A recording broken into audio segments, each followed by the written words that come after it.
बऱ्याच वर्षांनंतर राज आणि माझी भेट व्यासपीठावरती झाली. आता पंचायत अशी आहे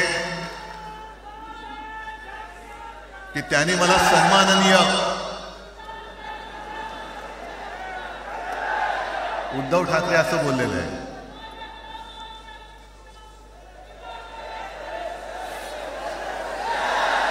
ठीक आहे. आणि साहजिकच आहे की त्याचंही कर्तृत्व आपण सर्वांनी पाहिलेलं आहे.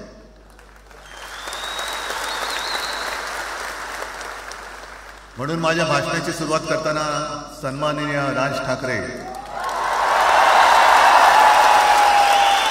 आणि जमलेल्या माझ्या तमाम मराठी हिंदू बांधवांनो, भगिनींनो आणि मातांनो,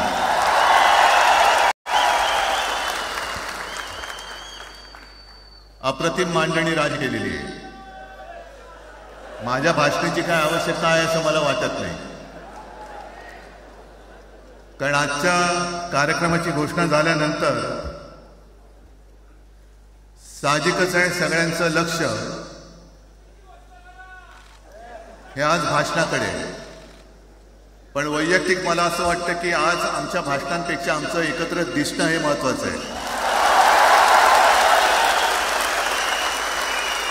सर्वप्रथम इकडे समोर सगळेजण बसलेत, ज्यांनी ज्यांनी मराठी भाषेसाठी पक्षभेद विसरून एक मराठी माणसाची वज्रमूठ दाखवली, त्या सगळ्यांना धन्यवाद देतोय. दीपक पवार पण त्याच्यात आहेत, सगळेच आहेत, मुनगेकर साहेब आहेत, सुप्रियाताई आहेत, सगळेच आहेत. कोणाकोणीची नाही, महादेवराव बसले. महादेवराव आपल्याला सुद्धा बऱ्याच वर्षांनी पाहिजे. काय वेळेला काय जानकर बी अंजान होते, असं होतं. पण एक गोष्ट नक्की की आमच्या दोघांमध्ये जो काही अंतरपाठ होता तो अनाजी पंतांनी दूर केला.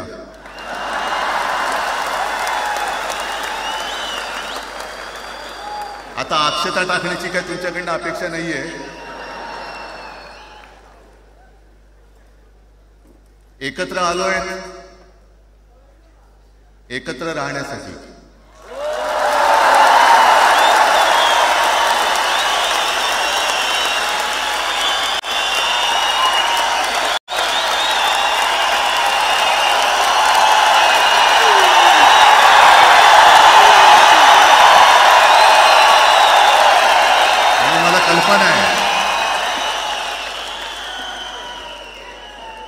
आज मला कल्पना आहे की अनेक बुवा महाराज हे बिझी आहेत.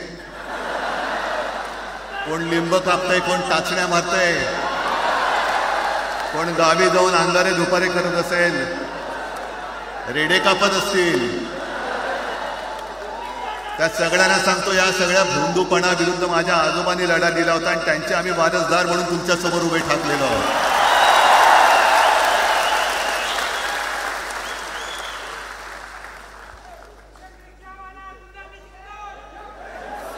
नाही, सगळं आपणच करून ठेवलेलं आहे.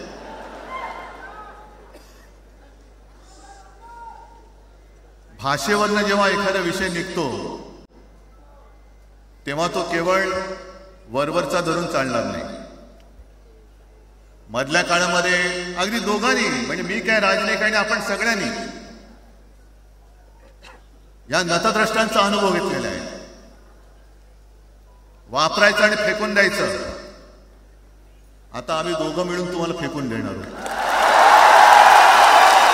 आजपर्यंत वापर करून घेतला. अरे डोक्यावरती जर का शिवसेना प्रमुख नसते तर तुम्हाला ओळखत कोण होतं या महाराष्ट्रामध्ये? कोणत्या भाषेत बोलत होतात?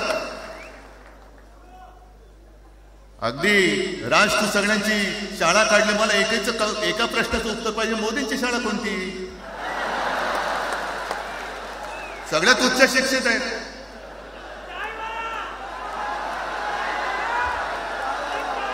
पण हे जे काय यांची मध्यंतर मी बोललो ना, भाजप ही अफवांची फॅक्टरी आहे. मधल्या काळात त्यांनी सुरू केलं होतं. उद्धव ठाकरेने हिंदुत्व सोडलं. हिंदुत्व ही कोणत्याही भाषेची मक्तेदारी नाही.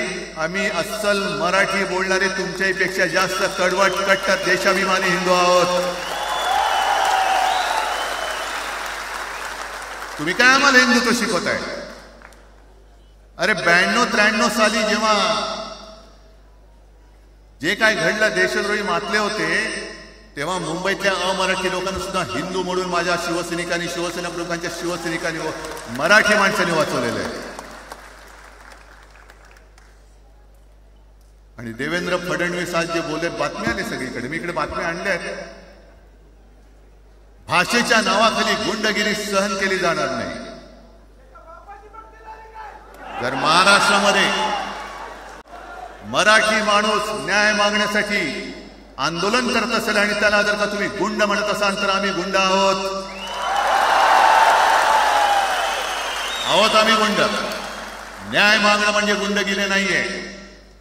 आणि जर का गुंडगिरी केल्याशिवाय तुमच्या दरबारी न्याय मिळत नसेल तर आम्ही गुंडगिरी करूच.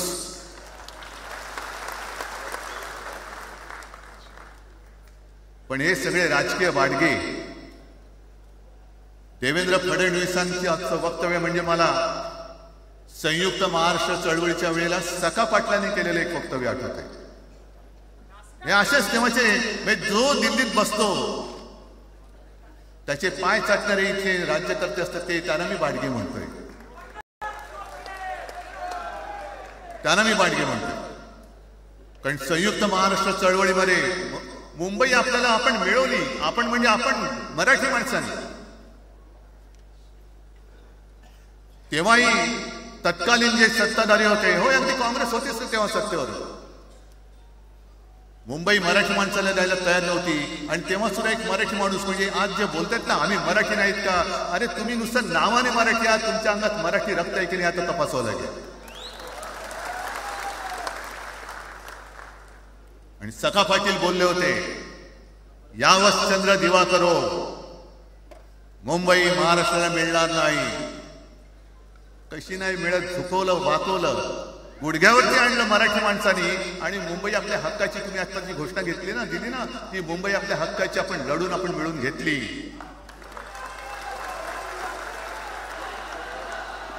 कशासाठी हा सगळा तुम्ही गोळ घालता? पण याच्या मागे मी जे माझ्या डोक्यात जो एक विचार आहे, पटतं की नाही बघा. हे यांचं सध्या जे काय चालू आहे, म्हणजे आधी आपल्याला सुद्धा वाटलं, कारण तेव्हा काश्मीरमध्ये 370 कलम होतं, ते हटवण्यासाठी शिवसेनेने पाठिंबा दिला. आणि तेव्हा यांनी घोषणा दिली होती, एक निशाण, एक प्रधान, एक विधान. बरोबर, देश एक असला पाहिजे, संविधान एक असलं पाहिजे, निशाण सुद्धा एकच, तो आपला तिरंगा असला पाहिजे. भाजपचं भांडी पुसायचं फडकं असता कामा नये. फडकं म्हणजे आमचा राष्ट्रध्वज नाहीये. पण ते सगळं चाललंय एक एक एक एक. त्याच्यानंतर आता नवीन एक टुमणं काढलं, 1 नेशन 1 इलेक्शन. म्हणजे हळुवारपणाने हे सगळं काही एक एक एक करत, हिंदी, हिंदू, हिंदुस्तान, हिंदू आणि हिंदुस्तान मान्य आहे, पण हिंदीची सक्ती आम्हाला मान्य नाही. तुम्ही किती कमिट्या करा, हिंदीची सक्ती तुमचे 7 पिढ्या उतरल्या तरी आम्ही लावू देत नाही.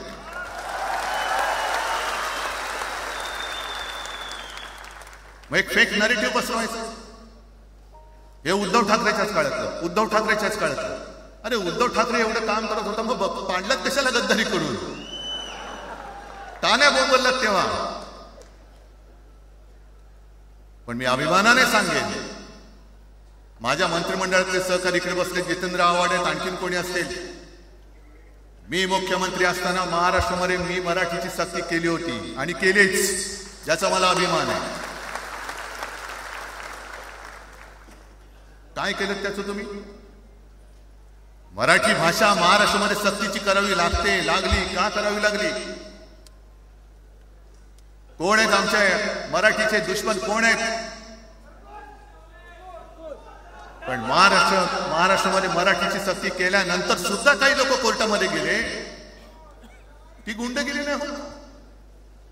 पण आता कोणतरी एक तो भेडिया बीड काय भेडी असलं त्याचं नाव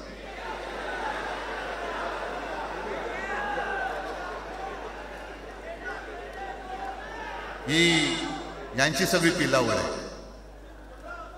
तोडा फोडा आणि राज्य करा. आपण ज्या काही गोष्टी केल्या होत्या हे म्हणतात पण शिवसेनेने आजपर्यंत काय केलं. शिवसेना म्हणजे आता राज मी तुला माझ्या सोबतच घेतो कारण आपण तेव्हा एकत्रच होतो. आता सुद्धा पुढे एकत्र चाललेलो. त्याच्यामुळे आपलं सगळं तेव्हाच म्हणतोय आपला एवढ्या वर्षाचा कालखंड मराठी माणूस आणि मुंबई बाहेर नेला. मराठी माणूस आम्ही मुंबई बाहेर नेला असं जर का तुम्हाला वाटत असेल तर 14 सालानंतर तुम्ही मुंबई आणि महाराष्ट्राचे जे काही लचके तोडले, मुंबईतून सगळे उद्योगधंदे, महाराष्ट्रातून उद्योगधंदे सगळे पळवले, आर्थिक केंद्र गेलं, हिरे व्यापार गेला, मोठमोठी ऑफिसेस गेली. आपल्याकडे येणारे उद्योगधंदे जे आपल्या काळात येत होते ते कुठे गेले. मग काय तेवढंच हिंदुस्थान किंवा तेवढंच सगळे हिंदू आहेत? तेवढंच हिंदू आहेत? आम्ही सगळं करत होतो, केलं होतं. पण तुम्ही पहिल्या प्रथम गद्दारी, आमच्यात गद्दारी करवली आणि तुम्ही आमचं सरकार पाडलं. याचं कारण तुमचे जे मालक तिकडे बसलेले 2 जण 2 व्यापारी त्यांचे बूट चाटण्यासाठी तुम्ही हे सगळं करता.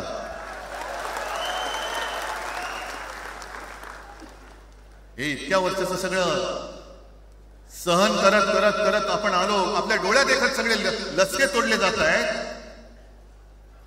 आपल्या दोघांनाही भांडवलं जात आहे आणि नतद्रष्ट आपल्या डोक्यावरती बसतायत. किती काळ सहन करायचंय? प्रत्येक वेळेला काही झालं की भांडाभांडी लावायची. आता सुद्धा तेच होणार. म्हणजे आम्ही एकत्र येणार, आल्यानंतर निवडणुकीपर्यंत एकत्र राहतील का?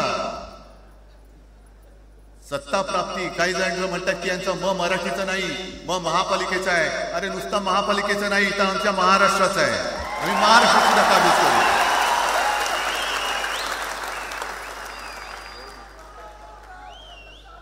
आज तर निवडणुका नाहीये.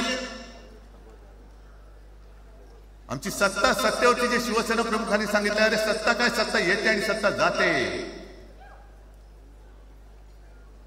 पण आपली ताकद ही आपल्या एकजुटीमध्ये असली पाहिजे. दर वेळेला संकट आलं की आपण सगळे मराठी एकवटतो आणि संकट गेलं की आपणच एकमेकांमध्ये भांडायला लागतो. आता नको, हा नतद्रष्टपणा आता करायचा नाही, अजिबात करायचं नाही.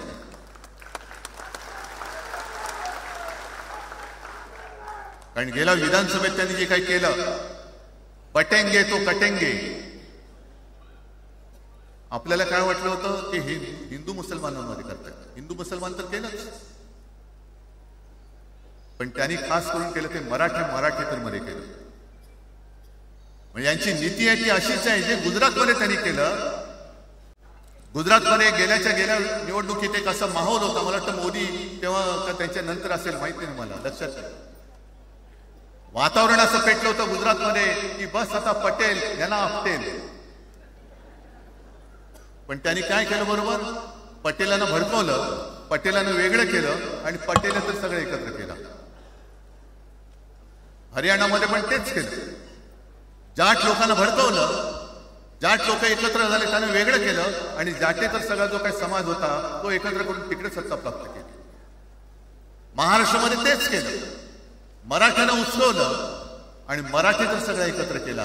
बटेंगे तो कटेंगे ही भीती त्यांच्यामध्ये निर्माण केली की बघा ते एकत्र झाले, तुम्ही जर का फुटलात तर ते तुमच्या डोक्यावर बसतील. झाले एकत्र. मराठी माणूस मराठी माणसाची भांडला आणि दिल्लीचे गुलाम आपल्या डोक्यावरती राज्य करायला लागले. आणि आपण त्यांच्या पालख्या व्हायच्या. नुसते पालख्यांचे भवी होणार की तुम्ही कधीतरी आपल्या माय मराठीला पालखीमध्ये सन्मानाने बसवणार आहात. बस झालं, आता यांची जोखड फेकून दिली पाहिजे. एकमेकांमध्ये भांडून त्यांचे जे काही डाव आहेत ते करत असतात. मी पेपरमध्ये बघितलं, काल बघितलं, आज बघितलं. आमचे पंतप्रधान जगभर फिरताय.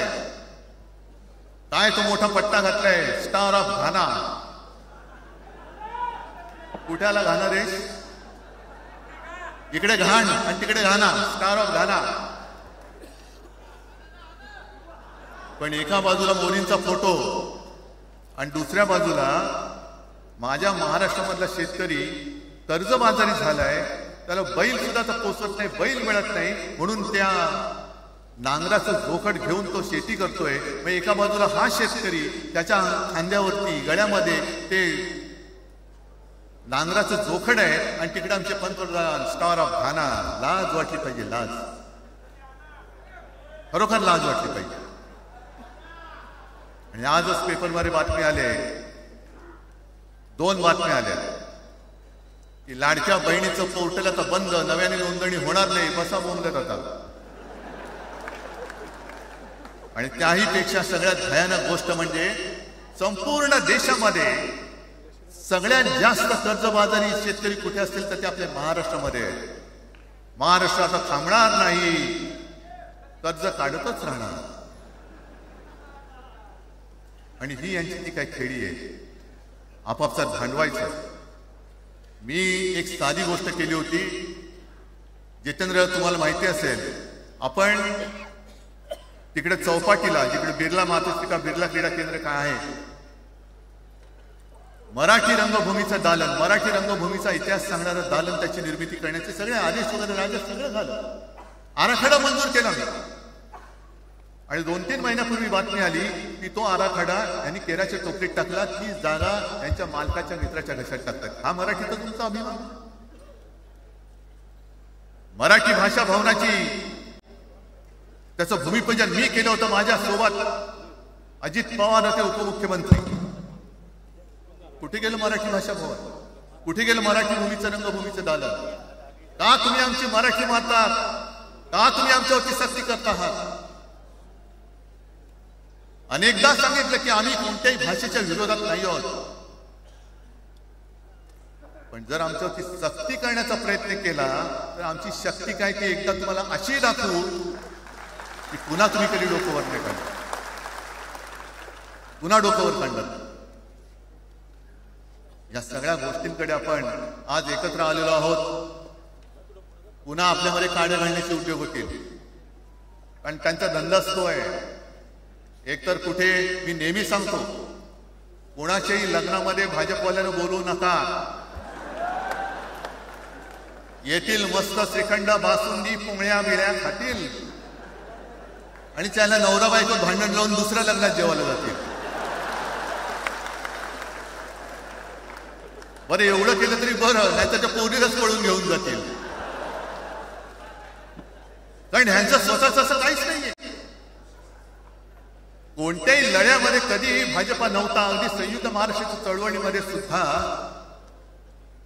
भाजप हा सगळ्यात शेवटी आला आणि 57ची निवडणूक झाल्यानंतर सगळ्यात पहिल्यांदा बाहेर पडला. हे जनसंघ, तेव्हा त्यांचा जो राजकीय नाव होतं जनसंघ, यांच्याकडनं आम्ही देशाभिमान शिकायचा, यांच्याकडनं आम्ही महाराष्ट्राचा अभिमान शिकायचा.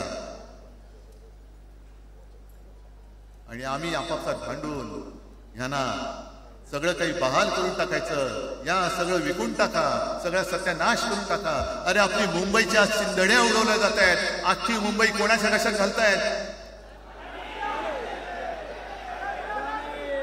कोणाच्या? बघत बसायचं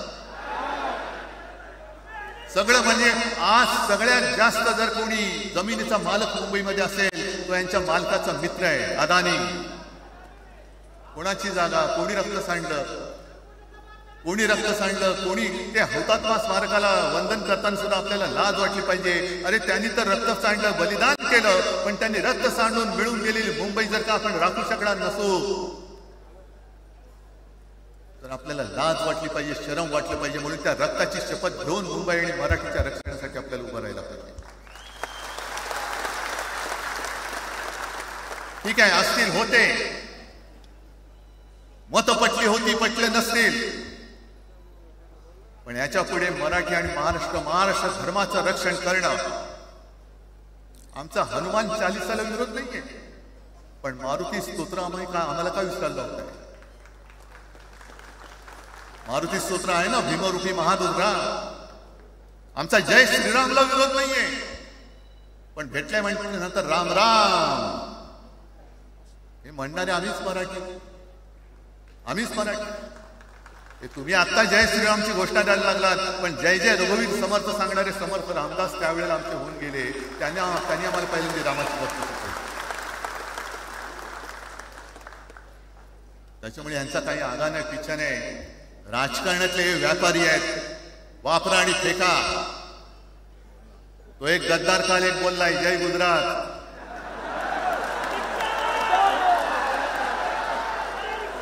किती लाचारी करायची. म्हणजे तो पुष्प पिक्चर पाहिल्यात तुम्ही सगळ्यांनी, दाढीवर हात फिरवून झुकेगा नाही साला. तसे हे गद्दार कुछ भी बोलो उठेगाही नाही. अरे कसा उठणार आहे का तुझ्याकडे उठण्यासारखं? म्हणजे विचार मी म्हणतोय,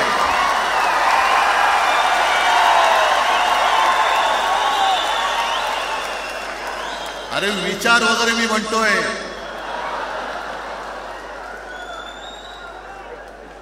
हिंदी भाषेच्या सक्तीला विरोध न करणारा बाळासाहेबांच्या विचाराचं पाईक असू शकेल?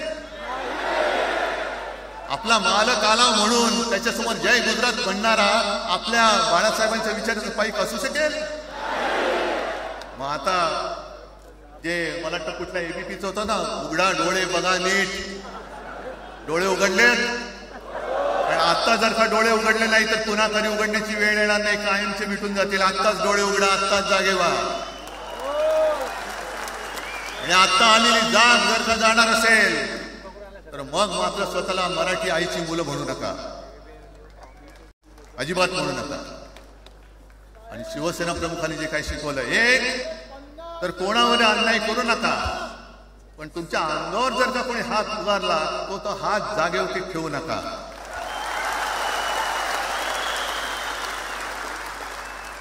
देवेंद्र फडणवीस भाषिक गुंडगिरी सहन करणार नाही तुम्ही म्हणता आहात. मला एक मराठी माणूस असा दाखवा की जो आपल्या देशात इतर राज्यामध्ये जाऊन गुंडगिरी करू शकतो. हिंमत आहे त्याची? एक मराठी माणूस दाखवा. पण तुमचे सगळे चेले सपाटे उठतायत, कोणावर आरोप करतायत, तमाशे करतायत. अरे कोणताही मराठी माणूस किंवा कोणताही भाषिक इतर प्रांतीय भाषेत तिकडे गेला, राज्यात गेला आणि दादागिरी करण्याचा प्रयत्न केला तर उभा चिरून टाकतील किती लोक. बंगालमध्ये जाऊन बघा, तमिळनाडूमध्ये जाऊन बघा. मग आम्ही आमच्या घरामध्ये जाऊन आमच्या न्याय हक्काची गोष्ट केली, बरं कोणाशी भांडतो आम्ही? इथे सुद्धा काही अमराठी आले असतील, जसं राजने सांगितलं तसे आपले सगळ्यांचे अमराठी अनेक मित्र आहेत. पण त्यांच्यामध्ये आम्ही गुण्या गोविंदाने नांदतोय. मग हे गुण्या गोविंदाने नांदले, एकत्र राहिले तर आपली पोळी कशी भाजली जाईल? म्हणून तुम्ही आमच्या एकजुटीमध्ये विषाचा खडा टाकला. हे सगळे तुमचे डाव आता उघड झालेले, तुम्ही वाटेल ते करा. पण मी आज महाराष्ट्राला आवाहन करतोय, म्हणजे विनंती करतोय, यापुढे कोणत्याही पक्षाचे आपण असो, जसं संयुक्त महाराष्ट्र समितीच्या वेळेला मराठी माणसाची एकजूट झाली होती, तशी एकजूट जर का आपण सगळ्या पक्षांनी मिळून, अगदी भाजप मधल्या मराठी माणसांनी सुद्धा त्याच्यामध्ये आलं पाहिजे.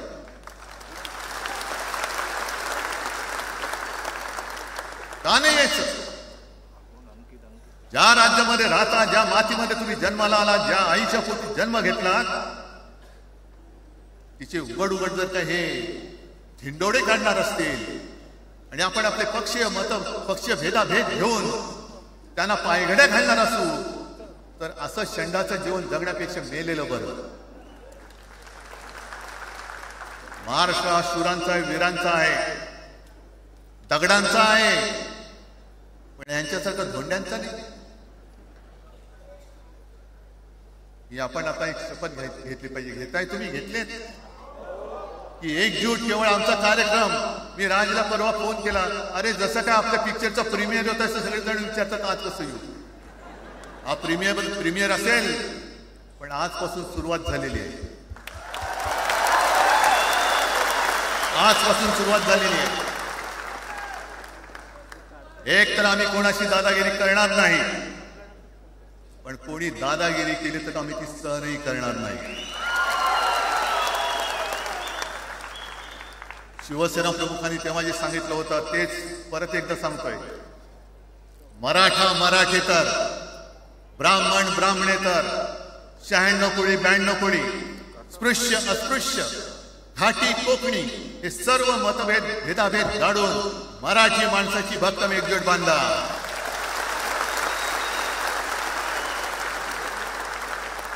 आणि शेवटी एक आवाहन करतो, हे सगळ्या मराठी माणसांना आणि मराठी प्रेमींना आहे, तुटू नका फुटू नका आणि मराठी ठसा पुसू नका. जय हिंद, जय महाराष्ट्र. धन्यवाद उद्धव साहेब. या कार्यक्रमाला खास जे उपस्थित झाले होते, कॉम्रेड प्रकाश रेड्डी, सौ सुप्रिया सुळे, कॉम्रेड अजित नवले, महादेव जानकर साहेब, जयंत पाटील साहेब आणि जितेंद्र आव्हाड साहेब आणि इतरही अनेक नेते आहेत, त्यांचे पुन्हा एकदा आभार मानतो. आणि ही तर खरी सुरुवात आहे अनेक अनिष्ट गोष्टींचा शेवट करण्याची. मराठी भाषेसाठी आणि मराठी माणसासाठी असेच उत्सवी दिवस येत राहोत.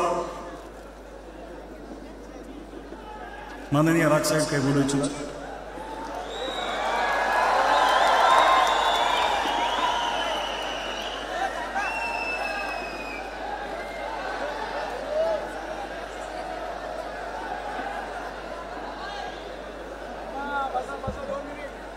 मला माफ करा, मगाशी माझ्या भाषणामध्ये त्या ओघात जे पक्ष या सगळ्या लढ्यामध्ये सामील झाले त्यांची नावं घ्यायला मी विसरलो.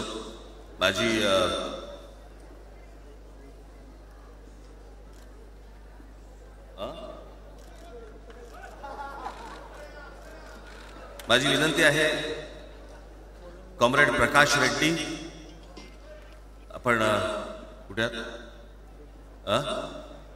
मागे, सौ सुप्रियाताई सुळे, आपण कृपा करून व्यासपीठावरती यावं. कॉम्रेड अजित नवले, जितेंद्र आव्हाड, महादेवराव जानकर, शेतकरी कामगार पक्षाचे आमचे जयंतराव कुठे गेले? मागे. आपण व्यासपीठावरती यावं सर्वांनी.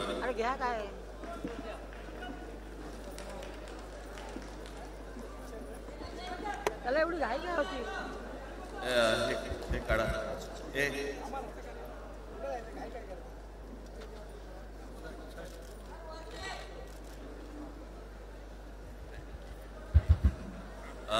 मुडगेकर साहेब, आपण पण मुडगेकर साहेब, आपण वरती यावं, व्यासपीठावरती यावं.